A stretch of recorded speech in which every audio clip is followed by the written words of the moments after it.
Sam Heughan brings in a ruggedness, yet an innocence. He's the perfect leading man. His body, his eyes, his square jaw. It's traditional of what you always used to look for in a leading man. You need not be scared of me, nor anyone else here, as long as I'm with you. A lot of his character is a man falling in love with a woman against all odds, and you believe him that he is so enamored and in love with her and that he'll do anything to protect her. I'll thank you to take your hands off my wife. In today's race for the Emmys, it's a lot of character actors. I don't know that Sam's ever going to be a character actor, yet what he's created is a true full-bodied character in Jamie. From living in the Highlands to now being thrown season 2 in France, it's a whole other world that he's had to shift to.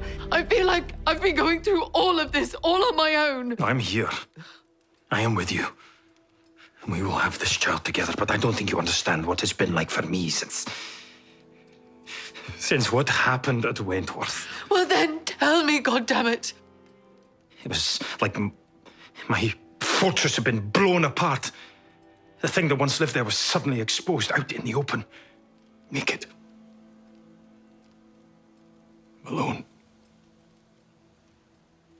trying to hide under a blade of grass.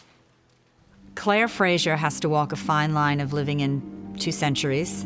She has to walk a fine line of being in love with 2 different men. Katrina and her voice and her quality, I'd almost drop her in any century and say, okay, go. She's one of those actresses that is able to just become the role. Oh. Claire. Her character was a fish out of water, and she had to be thrown in all these situations in rural Scotland that was totally foreign to who she was and who her character was. And then in season 2, when she's wearing these phenomenal clothing and phenomenal dresses and is being presented to the king and queens of the royal court, she's absolutely stunning to watch. I see darkness in his soul. Also in his. But only the normal darkness that lives in the souls of all men. You watch her in a scene and you watch her anguish. It's right out there. She's not hiding it. Your heart breaks for the choices that she has to make and where she has to go. I want my baby. Bring me my baby. Bring me my baby. Bring me my baby. A minute, mama, baby. I want my baby. There are very few shows on television, I think, with true leading ladies who have to carry that much weight, and I really think she does. She's constantly walking a tightrope as an actress. I don't know many other actors that could do that and be that spectacular with it. Listen to me, Jamie. You can't kill Randall. There's no reason. Because of Frank. The delay is all I ask. No. Now you have your choice. Him or me. I cannot live where Randall lives.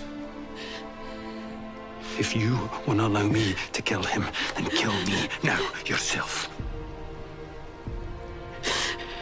1 year. 1 year.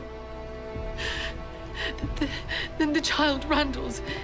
It will be conceived by then, and after that, I swear I will help you bleed him myself. Katrina Balfe has a huge career ahead of her. Outlander is just going to be the jumping off point for her. When you disappeared, everyone wanted me to believe that you had left of your own volition with another man. Tobias is one of those actors that people say, oh, I'm not really sure who he is. And I'm like, oh my God, of course you know him. And I start spouting the 4 or 5 roles that he's played, even in a singular season on TV. They're like, oh my God, they had no idea. Frank? You're not Frank. No, madam, I'm not. So many people did not even know that he was playing Frank and Jack Randall. The fact that he plays 2 characters so spectacularly, even in one episode, I think it's because of his integrity to the character and his truth in believing everything that he's saying and playing. There's never a gray area. For a time, I wanted to believe that too, believe me. So that I could fill the utter void that I felt with rage, with betrayal, with hatred. He's one of those actors that just transforms himself. What Black Jack Randall does to Jamie Fraser in season 1 of Outlander is absolutely unforgivable. You think I cannot control the darkness I inhabit? And when season 2 starts and he cries, he breaks down 3 times, full tears, in the first half hour of the first episode, you forget. I love you, Claire, unconditionally, no matter what. And here, now, in this time. I think he's one of the finest actors I've ever seen work. This is unbelievable. The fates are toying with us now, setting our feet on seemingly divergent paths that still somehow converge in the most unlikely of places. He deserves accolades and awards for the next 30, 40 years. He will just grow into a more perfect actor.